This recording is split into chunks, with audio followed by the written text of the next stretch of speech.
জামাত ইসলাম প্রসঙ্গক্রমে এসে যায়। তারা নিঃসন্দেহে একটি ধর্ম ব্যবসায়ী দল। তারা ধর্মকে তাদের দলীয় স্বার্থে তারা ব্যবহার করে। তোমরা দেখেছ বিগত নির্বাচনের সময় আমার নির্বাচনী এলাকায় বাংলাদেশের মধ্যে একটি মাত্র নির্বাচনী এলাকা 86 সালের পর থেকে তারা প্রত্যেকটি নির্বাচনে অংশগ্রহণ করে এবং আমার এখানে বারবার তারা পরাজিত হয়েছে। এইবার জামাত ইসলাম কি এবং তারা কি প্রকার কত কি এই জিনিস সারা বাংলাদেশের মানুষেরা বুঝেছে এবং তারা তাদের তাফসীর মাহফিলের মঞ্চগুলোকে রাজনৈতিক মঞ্চ বানিয়েছিল। তারা নির্বাচনের সময় বলেছে জামাত ইসলামকে ভোট না দিলে নাকি আমাদের ইমানই থাকবে না, ইসলাম কায়েম করার জন্য নাকি জামাত ইসলামকে ভোট দেওয়া লাগবে। এই ধরনের কর্মকাণ্ড তারা করেছিল না। এগুলোর বিরুদ্ধে আমরা মুসলমান, আমরা ইসলাম ধর্মের অনুসারী, তোমাদেরকে কোরআন হাদিস অবশ্যই ভালো মতো জানার চেষ্টা করতে হবে। আল্লাহর এই কালামকে আমরা মুসলমান হিসেবে আমাদের প্রত্যেককে জানা এবং পড়া ফরজ, এটা আমাদের জানার চেষ্টা করতে হবে। সুতরাং আমি তোমাদেরকে বলবো যে দেখো, আজকে এলাকে আমরা কেউ গুপ্ত কেউ সুপ্ত বিভিন্ন রকম আজকে উপাধি দিয়েছি। আমি কেউ মুনাফিক বিভিন্ন রকম ভাবে তারা এমন একটা ধারণা যে জামাত ইসলাম কিছু হলে চাঁদাবাজ।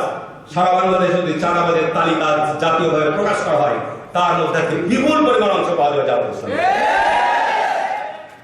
বিএনপি রাজনীতি, বিএনপি এদেশের গণতান্ত্রিক বিশ্বাসের একটি দল, বিএনপি দেশের মানুষের আস্থা বিশ্বাসের একটি প্রতীকের দল, এদেশের সার্বভৌমত্ব রক্ষার একটি দল। সুতরাং যে যেভাবেই আজকে বিভিন্নভাবে অপপ্রচার চালাক না কেন, জামাত ইসলাম নিঃসন্দেহে গুজব এবং অপপ্রচারকারী একটি দল। সামাজিক যোগাযোগ আল্লাহ পাক কোরআনের মধ্যে যেমন বলছে মিথ্যা সমস্ত গুনাহ হবে শিরোমণি, আল্লাহ রাসূল বলছে তোমরা গুজব এবং মিথ্যাচার থেকে সাবধান থাকো, সতর্ক থাকো।